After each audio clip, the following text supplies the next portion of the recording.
Praise the Lord. ஒரு மனிதனுடைய வாழ்க்கையில இருக்கக்கூடாத ஒரு குணாதிசயம் எது தெரியுமா? பயம். எந்த மனிதனை பார்த்தும், எந்த சூழ்நிலைகளை பார்த்தும், எதை குறித்தும் பயப்படக்கூடாது. நீங்க பயப்படணும்னா அது ஒரே ஒருத்தரை பத்தி தான் இருக்கணுமே தவிர, அது மனிதனை குறித்தோ இந்த உலக காரியங்களை குறித்தோ இருக்கக்கூடாது.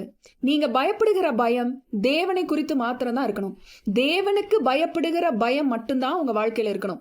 வேற எந்த பயமும் உங்க வாழ்க்கையில இருக்கக்கூடாது. எதை குறித்தும் யாரை குறித்தும் பயப்படவே கூடாது. யார் என்ன செய்தாலும், யார் என்ன சொன்னாலும் அவர்களுக்கு முன்பாக நீங்க தைரியமா இருக்கணுமே தவிர பயம் மாத்திரம் உங்க வாழ்க்கையில வரக்கூடாது. பயம் அப்படிங்கிறது வேற, மரியாதை அப்படிங்கிறது வேற.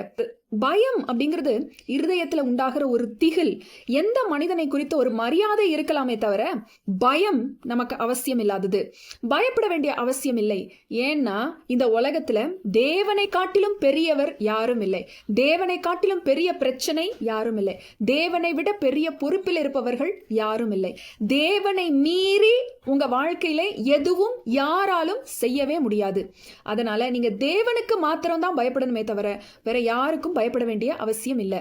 அதனாலதான் தேவன் வேதத்துல அநேக இடங்கள்ல நீ பயப்படாத, நான் உன் கூட இருக்கிறேன், நீ பயப்படாத. நீ எதுக்கு பயப்படுற? நான் உன் கூட இருக்கும்போது, உன் வலது கையை நான் பிடிச்சிருக்கும் போது நீ எதுக்கு பயப்படுற? நான் உனக்கு மகா பெரிய பலனும் துருகமும் கேடகமா இருக்கும் பொழுது நீ எதுக்கு பயப்படுற அப்படின்னு நிறைய பேரை பார்த்து கேட்டதுண்டு. ஆபிரகாமை பார்த்து சொல்லியிருக்கிறார், ஈசாக்கை பார்த்து சொல்லியிருக்கிறார், யாக்கோபை பார்த்து சொல்லியிருக்கிறார், மோசேட்ட சொல்லியிருக்கிறார், யோசுவா கிட்ட சொல்லியிருக்கிறார். இப்படி நிறைய பேர்கிட்ட தேவன் சொல்லியிருக்கிறார், நீ பயப்படாத, நான் உன் கூட இருக்கிறேன். இன்னைக்கும் அதே தேவன், ஆபிரகாமின் தேவன், ஈசாக்கின் தேவன், யாக்கோபின் தேவன், மோசேயின் தேவன், எலியாவின் தேவன், நம் தேவன், அந்த தேவன் இன்னைக்கு உங்களை பார்த்து சொல்றாரு, பயப்படாதீங்க, எதை குறித்தும் பயப்படாதீங்க, நான் உன் கூட இருக்கிறேன். உனக்கு என்ன பிரச்சனையா இருந்தாலும் அது என்ன தாண்டி தான் உன்னை வந்து சந்திக்க வேண்டும். அந்த பிரச்சனைகளை காட்டிலும் நான் பெரியவர். இன்னைக்கு அதே மாதிரி தான் ஒரு பயப்படுத்துகிற விதமான சூழ்நிலை வேதத்துல சில மனிதர்களுக்கு வந்துச்சு. ஆனா அவங்க எப்படி தைரியமா நின்னாங்கன்னு நம்ம பார்க்கலாமா? தானியேல் 3வது அதிகாரம் 5வது வசனமும் 6வது வசனமும் என்ன சொல்லுதுன்னு பார்க்கலாமா? எக்காளம், நாகசுரம், கிண்ணரம், வீணை, சுரமண்டலம், தம்புரு முதலான சகலவித கீத வாக்கியங்களின் சத்தத்தை நீங்கள் கேட்கும்போது நீங்கள் தாழ விழுந்து ராஜாவாகிய நெபுகாத் நேச்சார் நிறுவின பொற்சிலையை பணிந்து கொள்ள கடவீர்கள்.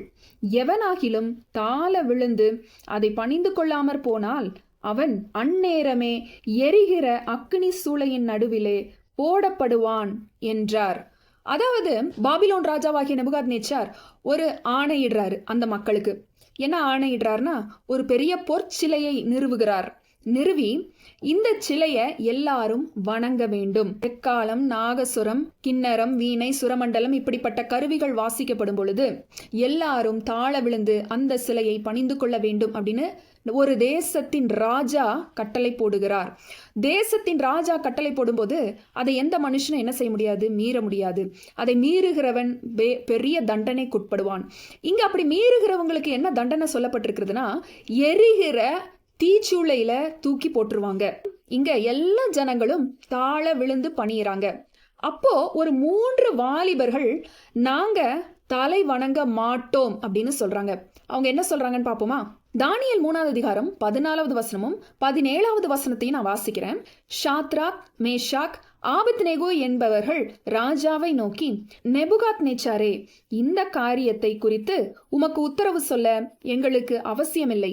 நாங்கள் ஆராதிக்கிற எங்கள் தேவன் எங்களை தப்புவிக்க வல்லவராயிருக்கிறார். அவர் எரிகிற அக்கினி சூளைக்கும் ராஜாவாகிய உம்முடைய கைக்கும் நீங்களாக்கி விடுவிப்பார். 18வது வசனம், விடுவிக்காமற் போனாலும் நாங்கள் உம்முடைய தேவர்களுக்கு ஆராதனை செய்வதும் இல்லை, நீர் நிறுத்தின பொற்சிலையை பணிந்து கொள்வதும் இல்லை என்று ராஜாவாகிய உமக்கு தெரிந்திருக்க கடவது என்றார்கள். இப்ப ராஜாவை பார்த்தவங்க சொல்லிட்டாங்க, நாங்க தேவனை ஆராதிக்கிறோம், தேவனைத்தான் பணிந்து கொள்வோம், தேவனை தவிர வேறு ஒருவரையும் நாம் தலை வணங்குவது இல்லை, நீர் நிறுவின பொற்சிலையை நாங்கள் வணங்குவது இல்லை அப்படின்னு ராஜாவுக்கு முன்னாக நின்று தைரியமா பேசுறாங்க. அப்போ ராஜாவுக்கு கடும் கோபம் வருது. அந்த அக்கினி சூளைய 7 மடங்கு பெருசாக்குங்க அப்படின்னு சொல்றாரு. உனக்கு எவ்வளவு தைரியம் இருந்தா ஒரு ராஜா முன்னாடியே நீங்க இப்படி பேசுவீங்க? உங்களுக்கு கொடுக்க போற தண்டனையை பார்த்து இந்த ஊர் ஜனங்கள் எல்லாரும் பயப்படணும்னு சொல்லி 7 மடங்கு அக்கினி சூளைய ஜாஸ்தி பண்ண சொல்றாரு.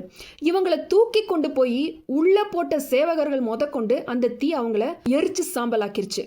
ஆனா இந்த 3 பேரும் தீக்குள்ள உயிரோட உலாவிக் கொண்டிருக்கிறத ராஜா மாத்திரமில்ல, அங்க உள்ள எல்லா ஜனங்களும் கண்டார்கள். அது மாத்திரம் இல்லாம அவங்க தீக்குள்ள விடுதலையோடு உலாவிக் கொண்டிருக்கிறாங்க. அதோட அவங்க கூட இன்னொரு நபரும் உலாவிக் கொண்டிருக்கிறார்.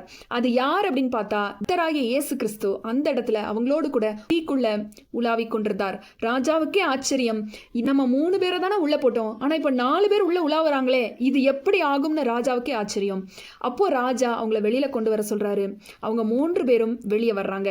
அவங்களுடைய முடியில கூட அந்த தீயின் வாசனை இல்லை அப்படின்னு வேதம் சொல்லுது. அவங்க தைரியமா வெளியில வந்தாங்க. ராஜாவே ஷாத்ராக் மேஷாக் ஆபேத்நேகோ என்பவர்களின் தேவனுக்கு ஸ்தோத்திரம்னு சொல்லி தேவனாகிய கர்த்தரை ஆராதித்தார் அப்படின்னு இந்த வேத பகுதியில நம்ம பார்க்கிறோம். இன்றைக்கே ஒருவேளை பயப்படுத்துகிற சூழ்நிலை உங்க வாழ்க்கையில இருக்கலாம். பெரிய பெரிய அஃபிஷியல்ஸ் மூலமா, இல்ல உங்க குடும்பங்களுக்குள்ளே, இல்ல ஏதோ ஒரு சந்தர்ப்பம் உங்களை பயப்படுத்துறது போல இருக்கலாம்.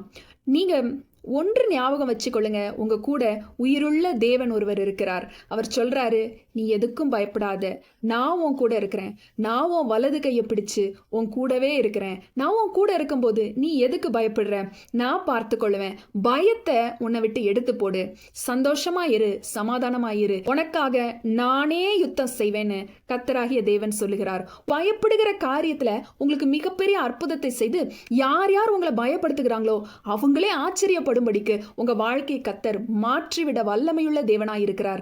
அதனால பயத்தை எடுத்து போட்டுருங்க. நீங்க ஆராதிக்கிற தேவன் யார் என்பதை அறிந்து கொள்ளுங்க. உங்க தேவன் உங்க பிரச்சனைகளை எல்லாம் விட பெரியவர்.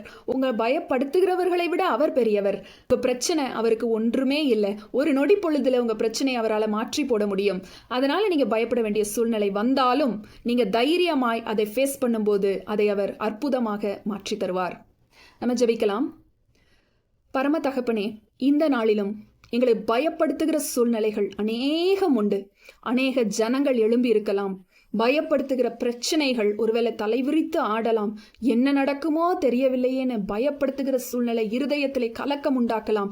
சத்ருவானவன் எங்கள் இருதயத்திலே கலக்கத்தையும் பயத்தையும் திகிலையும் உண்டாக்கலாம். ஆனாலும் எங்களுக்கு ஒரு தேவன் உண்டு. எல்லாவற்றையும் பார்த்து கொண்டிருக்கிறீர். உமக்கு மறைவானது எதுவுமே இல்லை. உம்முடைய கரத்தில் நாங்கள் ஒப்பு கொடுக்கிறோம்.